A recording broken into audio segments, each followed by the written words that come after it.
9 a.m. on a Saturday in London, and a football stadium is already quietly turning itself into a temporary economy. Outside the turnstiles, the city is still half asleep. Inside, the operator dashboards, the Matchday machine is already live, scanners warming up, concession staff clocking in, security zones being activated, hospitality suites being stocked like miniature restaurants.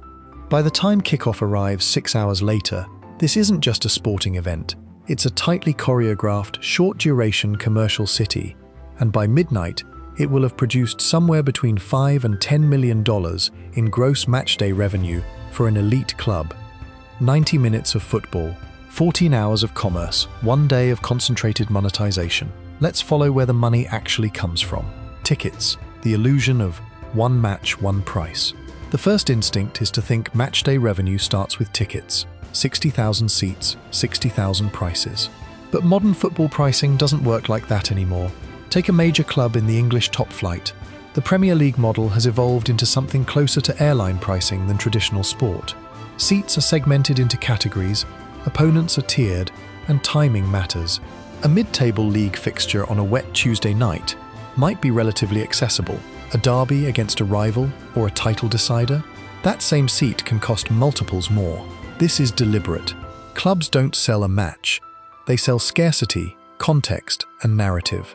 And then there's the real backbone of ticketing, season tickets.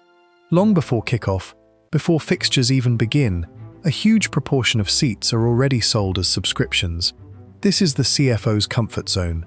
Predictable, upfront cash flow that stabilizes the entire financial structure of the club. Whether the team wins or loses, those seats are largely prepaid. Season tickets also do something subtler. They turn attendance into identity. Fans aren't buying access to one game, they're buying belonging to all of them. So already, before a single hot dog is sold, a large portion of matchday income is locked in.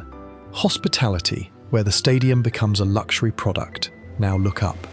In almost every modern elite stadium, the most financially important seats are not the ones closest to the pitch. They're the ones in the middle tier, behind glass, with dining tables and padded chairs. Hospitality is where football stops behaving like sport and starts behaving like premium real estate. Corporate boxes and lounges are typically sold on season-long contracts to companies. A single box can run into tens or hundreds of thousands annually, depending on the club and competition. On top of that, individual premium matchday packages can cost hundreds or even thousands per seat per game, often including multi-course dining, alcohol, dedicated entrances, and concierge-level service. When analysts break this down, the conclusion is consistent. A hospitality seat can generate 5 to 10 times the revenue of a standard seat. That's why modern stadium architecture looks increasingly like a hybrid between a football ground and a business conference center. Glass-fronted lounges, networking spaces, and branded dining areas dominate the mid-level structure. The pitch is still central, but financially, it is surrounded. In many elite venues, a relatively small number of hospitality seats can outperform tens of thousands of general admission seats combined. It's not a coincidence, it's the core design logic. Food, drink, and captive audiences. Once fans are inside, the economics shift again. This is where stadiums operate at one of the most reliable margins in consumer business: captive demand. Tens of thousands of emotionally engaged people concentrated in one place for several hours, with limited alternatives. Beer, soft drinks, hot food, snacks. Everything is priced at a premium, and everything is scaled.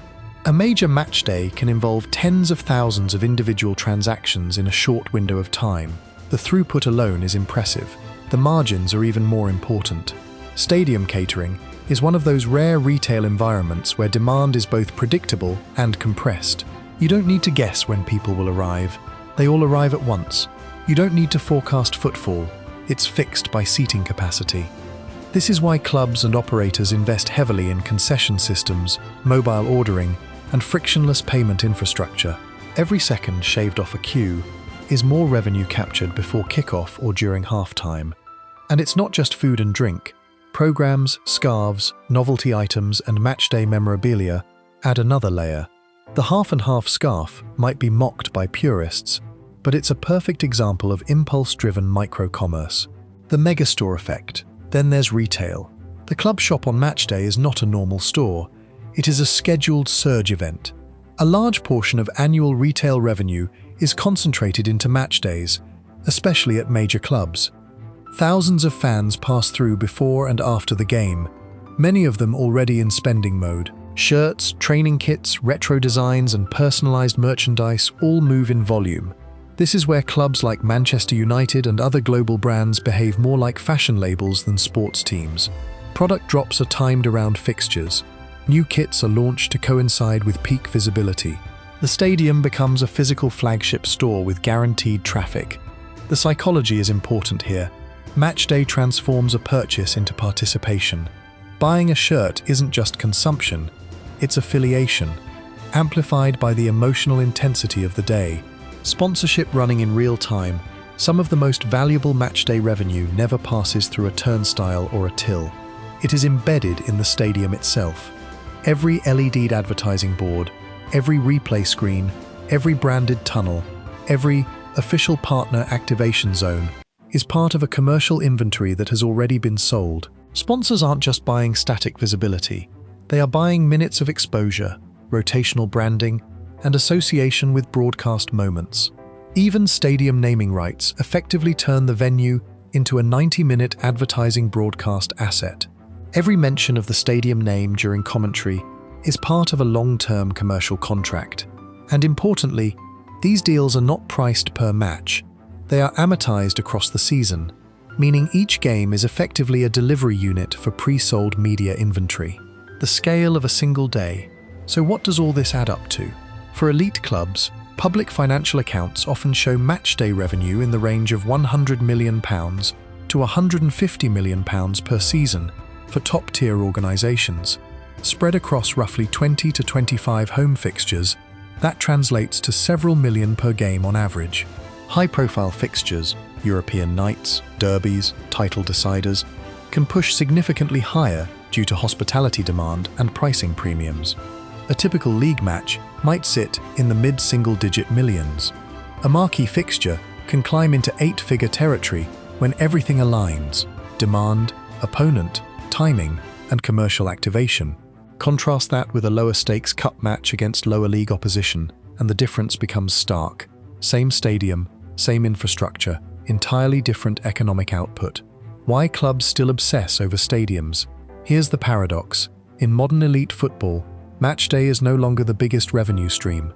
It is usually the smallest of the three major pillars, behind broadcasting and commercial income.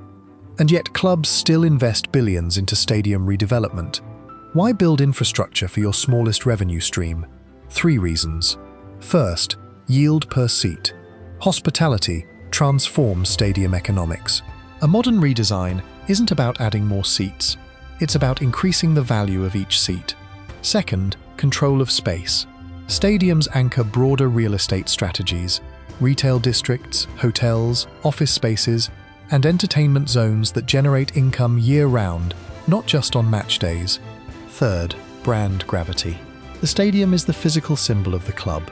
It is the backdrop for broadcasts, marketing campaigns, social media, and global tours. It is where identity becomes visible.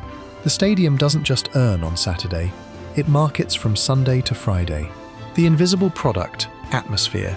There is one final layer that doesn't appear neatly on financial statements. Atmosphere. The noise, the tension, the collective emotional intensity of tens of thousands of people that is not just a cultural byproduct. It is part of the product being sold globally. In that sense, fans are not only customers, they are also the content engine. The club sells access to the game, the league sells broadcast rights. But what makes both valuable is the atmosphere generated inside the stadium. Full time, the final whistle blows. The crowd disperses into trains, buses, and late-night streets.